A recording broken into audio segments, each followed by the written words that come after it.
اور یہ نظریہ میرے حضور کو اتنا عزیز تھا کہ اس نظریے کے مقابلے میں کفار کی طرف سے کی جانے والی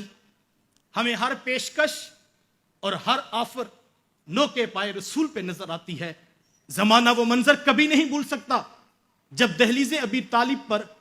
سرداران قریش مجبور کھڑے ہیں، وہ جو کل تلک میرے پیغمبر کی بات سننے کے روادار نہیں تھے، آج نظریے کی طاقت نے ان کو منت بھرے لہجے سے یہ کہتے ہوئے دیکھا ہے کہ اے ابو طالب، اپنے بتیجے سے کہہ دو ہمارے بتوں کو جھوٹا نہ کہا کرے،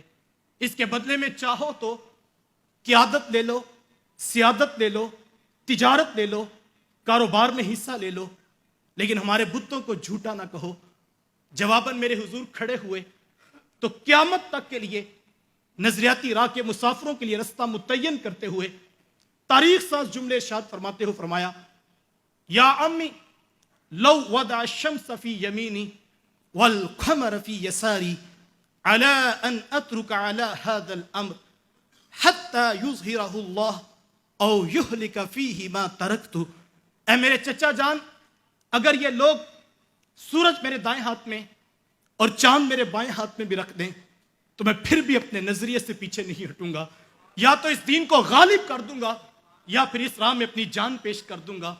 اتنی بڑی بات کیوں ارشاد فرمائی صاحب؟ اس لیے کہ میرے حضور جانتے تھے نظریے کا یقین، نظریے کی وضاحت، نظریے کا حسن و جمال جب انسان کے رگ و ریشہ میں اتر جاتا ہے تو پھر عمل کی راہیں آسان ہو جاتی ہیں۔ ہم دیکھتے ہیں جس کا نظریہ پختہ ہو گیا وہ پھر سر پر کفن باندھ کر نکلا،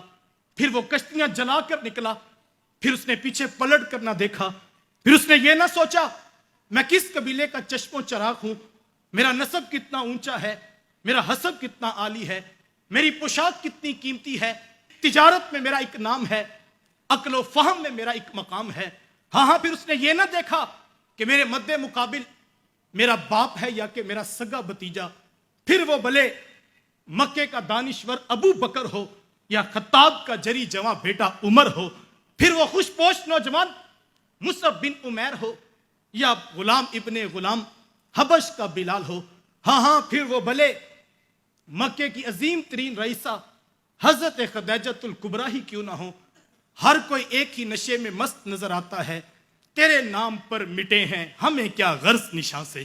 تیرے نام پر مٹے ہیں ہمیں کیا غرض نشان سے۔ جی حضور والا، جب نظریہ پختہ ہو گیا پھر خندقیں کھودنا، پیٹ پر پتھر باندھنا، فاقے کاٹنا، گھر بار لٹانا، ہجرتیں کرنا، مصائب پر مسکرانا، راتوں کی بیداری، دنوں کا جہاد، گھوڑے کی ننگی پشتوں پر سواری کرنا، مجاہدے، عبادات، ریاستیں، ہاں پھر 6 ماہ کے بچے کربلا میں لٹا کر کربلائیں تک آباد کر آنا۔ تاریخ کے یہ سارے انوکھے اور البیلے عنوان ہمیں نظریے کی پختگی کے بعد نظر آتے ہیں۔ جب نظریہ روحوں میں اتر گیا تو پھر زمانے نے اطاعت کے وہ رنگ دیکھے ہیں جن کی کوئی دوسری مثال نظر نہیں آتی۔ پھر 5 نمازوں کا حکم آتا ہے، مصلے بچھ جاتے ہیں، پیشانیاں جھک جاتی ہیں، روزوں کی فرضیت آتی ہے، دلوں پر بوجھ نہیں بنتی، شراب کی حرمت کی آیات اترتی ہیں، مٹکے ٹوٹ جاتے ہیں، لبوں سے لگے جام چھوٹ جاتے ہیں، ماننے والوں کی آواز بلند ہوتی ہے، قدم تہینا قدم تہینا، حضور ہم رک گئے، اے ہمارے رب ہم رک گئے۔ ہاں پھر نظریے کے پختہ ہو جانے کے بعد زمانے نے وہ منظر بھی دیکھا کہ پیغمبر کی زبان پردے کے احکام سناتی ہے تو رب کی باندیوں کے قدم وہیں ٹھہر جاتے ہیں، گھروں میں پیغام پہنچتے ہیں، ہماری چادریں جلدی بھیج دو، اب تو ایک قدم بھی پیغمبر کی مخالفت میں نہیں اٹھے گا۔ جی حضور والا، پھر کیفیت یہ تھی کہ سماعتیں حکم کی آہٹ کی منتظر رہتی تھی، کب ہمارے رب کا حکم اترے ہم اس کو روحوں میں اتار لیں۔ پھر وہ صرف نام کے مسلمان نہیں تھے، ان کی ترجیحات تک مسلمان ہو چکی تھی، دل و نگاہ میں اسلام کا حسن چھا جاتا ہے اور سوچنے دیکھنے کا انداز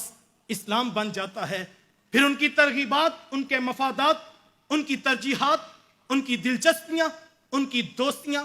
اسلام کے دائرہ محبت میں آ جاتی ہیں۔